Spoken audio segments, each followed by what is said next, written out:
les présidents ont toujours été des personnes très importantes, sur le plan symbolique, mais aussi comme leaders. Ils se font donc surprotéger par plusieurs milliers d'agents très compétents, ce qui leur permet de rester en vie.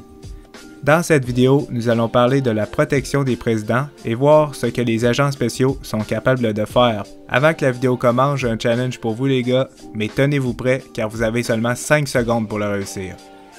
Maintenant, si vous arrivez à liker la vidéo et vous abonner dans les 5 prochaines secondes, vous allez avoir une chance de fou pour cette semaine.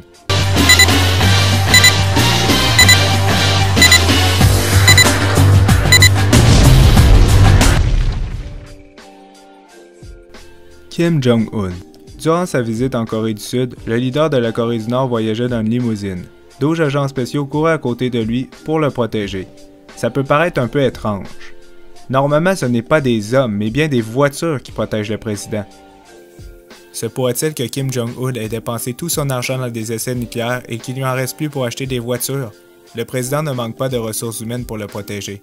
Par contre, il manque cruellement d'argent pour acheter des véhicules. Malgré qu'il n'ait pas de véhicules autour de lui, il reste quand même l'un des présidents les plus protégés du monde.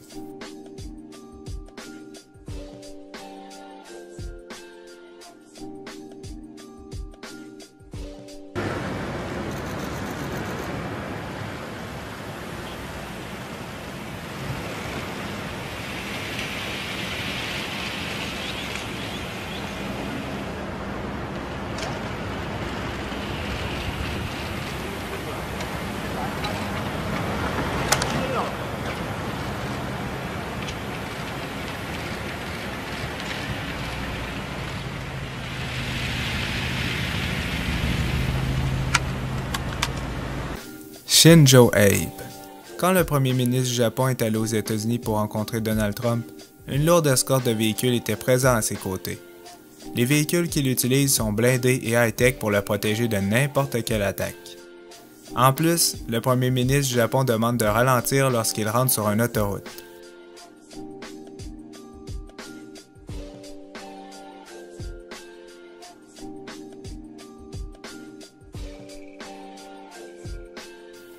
Alpha Condé. On dirait que le président de la Guinée n'a pas accès aux véhicules blindés comme les autres. Par contre, il a un nombre affolant de personnes qui le protègent. Mais sérieux, regardez tous les gens autour de lui, c'est incroyable. Élisabeth II, la reine d'Angleterre. Malgré que la reine ne soit pas impliquée dans les décisions politiques de l'Angleterre, elle reste extrêmement protégée aux frais de l'État. L'État n'hésite pas à créer un trafic énorme, simplement pour que les autres véhicules ne partagent pas la même route que la reine. En plus, ils utilisent une centaine de véhicules et des milliers d'agents spéciaux pour la protéger. Les coûts de sa protection doivent largement dépasser ceux de Kim Jong-un. Le fait qu'on ait attenté à sa vie à plusieurs reprises lors des dernières années a fait réagir l'Angleterre, qui lui a procuré une très grande hausse de protection. De plus, la reine n'a pas que des gens qui l'aiment. Par exemple, en 2013, 2 jeunes filles ont tiré plusieurs œufs sur sa Rolls-Royce. Elles ont été vite arrêtées et accusées de haute trahison envers la reine d'Angleterre.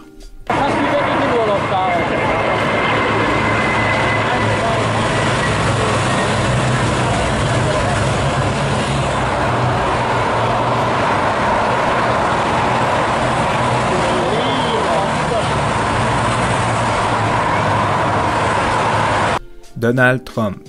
Même avant que Donald Trump soit président, il avait une très bonne protection. Le président des États-Unis disposait de plusieurs agents des services secrets pour le protéger. Aujourd'hui, on peut dire que c'est probablement l'homme qui coûte le plus cher à protéger. La sécurité de Trump et sa famille coûte plus d'1 million de dollars par jour. Et ce n'est pas sans raison. Plusieurs personnes détestent le président Trump. Chaque jour, des scandales toujours plus gros éclatent sur lui. Beaucoup d'Américains pensent qu'il n'est pas apte à diriger les États-Unis.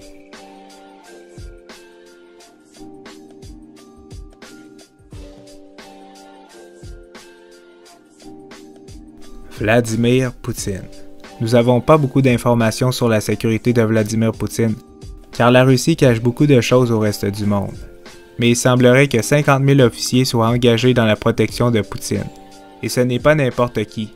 Pour devenir un agent de sécurité, tu dois passer un test vraiment strict, un test physique, un test d'intelligence et avoir une grande discipline.